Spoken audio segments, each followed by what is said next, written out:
Supreme court का एक बहुत ही महत्वपूर्ण फैसला नीट की परीक्षा के बारे में हुआ है, जिसको लेकर के विपक्षी लोगों ने देश में हंगामा मचा रखा था। आज पार्टी की ओर से देश के सामने कुछ सच्चाई को रखना है और विपक्ष से कुछ सवाल भी पूछने हैं। सुप्रीम कोर्ट ने कल कहा, मैं पढ़ रहा हूं, at the present stage there is absence of material on record sufficient to lead to the conclusion that results of the examination stands vitiated or there was a systematic breach in the sanctity of the examination. इसका क्या मतलब हुआ? Supreme court ने साफ साफ कहा कि कोई सिस्टमैटिक लीक नहीं था और एग्जामिनेशन की सैंक्टिटी, एग्जामिनेशन की ईमानदारी, एग्जामिनेशन का जो पूरी पवित्रता होती है वो डिस्टर्ब नहीं हुई थी। और ये सुप्रीम कोर्ट ने सारे मामले के 4 दिन तक सुनवाई के बाद कहा। देश के सामने कुछ तथ्यों को रखना जरूरी है। लगभग 23.5 लाख बच्चों ने नीट की परीक्षा में आवेदन दिया था और बैठे थे। 23.5 lakh students took part in the NEET examination of 2024. ये एग्जामिनेशन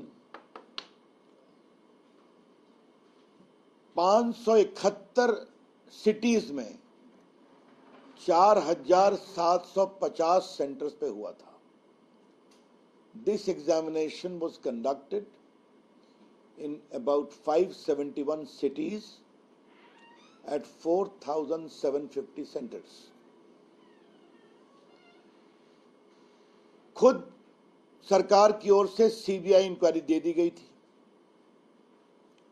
सीबीआई की ओर से आरंभिक अपने इन्वेस्टिगेशन में बताया गया कि हजारीबाग और पटना और एक आध जगह और मिलाकर करके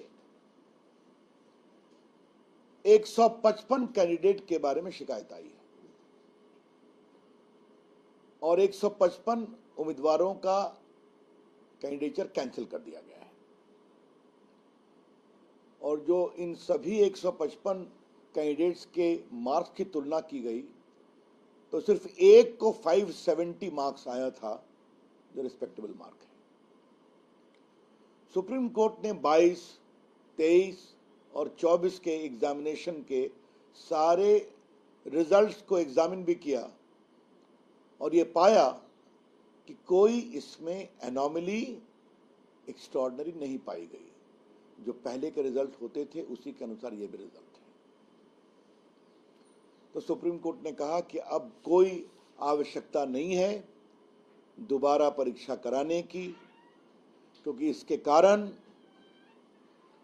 बहुत केओस होगा, बच्चों का सेशन गड़बड़ होगा।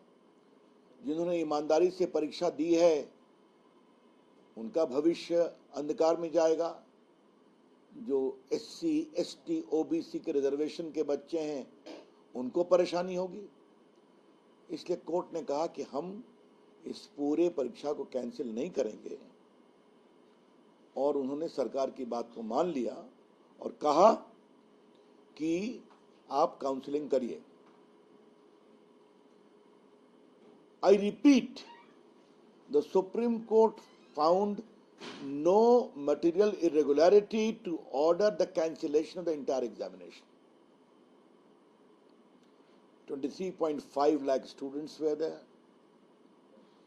nearly 571 cities and 4,750 centers.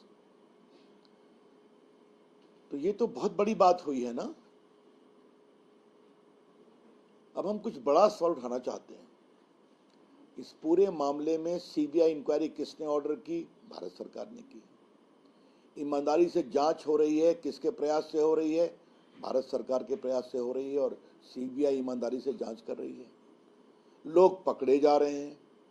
155 उम्मीदवार जिनके बारे में शिकायत आई, उनकी उम्मीदवारी कैंसिल कर दी गई है और उनको दोबारा परीक्षा में नहीं बैठने दिया जाएगा, इसकी भी तैयारी चल रही है।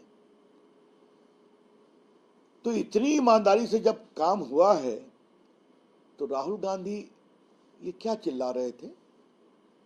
जो बार बार फ्रॉड और क्या क्या शब्दों का प्रयोग कर रहे थे, तो क्या भारत के परीक्षा की सैंक्टिटी को आप भारत ही नहीं दुनिया में बदनाम करना चाहते हैं? क्योंकि भारत की एग्जामिनेशन सिस्टम अपने बच्चों के लिए ठीक से परीक्षा नहीं करा सकती है। कांग्रेस के रिजीम में कितनी बार पेपर लीक हुआ? कभी इस तरह की कार्रवाई हुई थी क्या? अखिलेश यादव के समय में कितनी बड़ी संख्या में पेपर लीक यूपी में हुआ था। अब तो यूपी में गैंगस्टर एक्ट भी लगाने की बात हो रही है। और ये जानना बहुत जरूरी है कि भारत सरकार के ही प्रयास से पेपर लीक के खिलाफ एक बड़ा कानून बना या नहीं बना है, जिसके अंतर्गत कार्रवाई हो रही है और आगे भी कार्रवाई होगी। तो क्या राहुल गांधी माफी मांगेंगे? In the wake of the conclusive finding of the Supreme Court, there is no material irregularity warranting a cancellation of the examination. It is confined to only 2 centers in Patna and one outside. Patna means Hazaribagh and Patna. Will you apologize?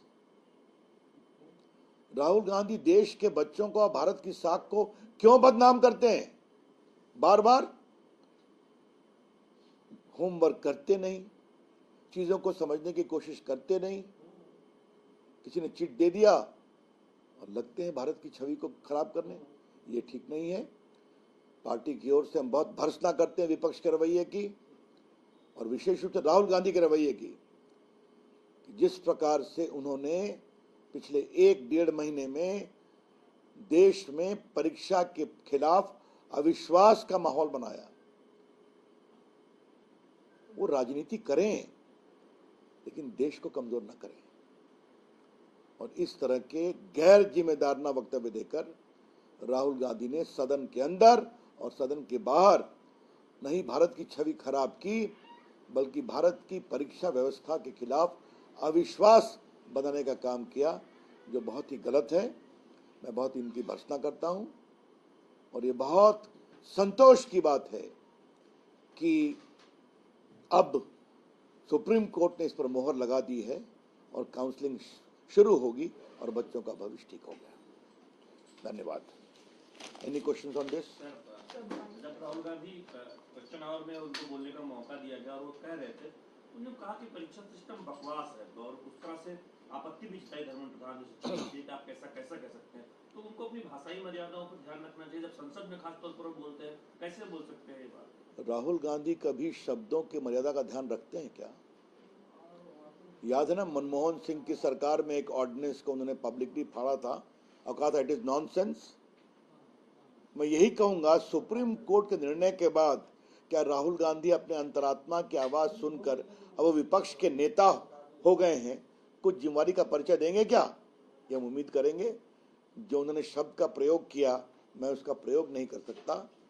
वो सदन की गरिमा के खिलाफ है और विपक्ष के नेता की गरिमा के भी खिलाफ है।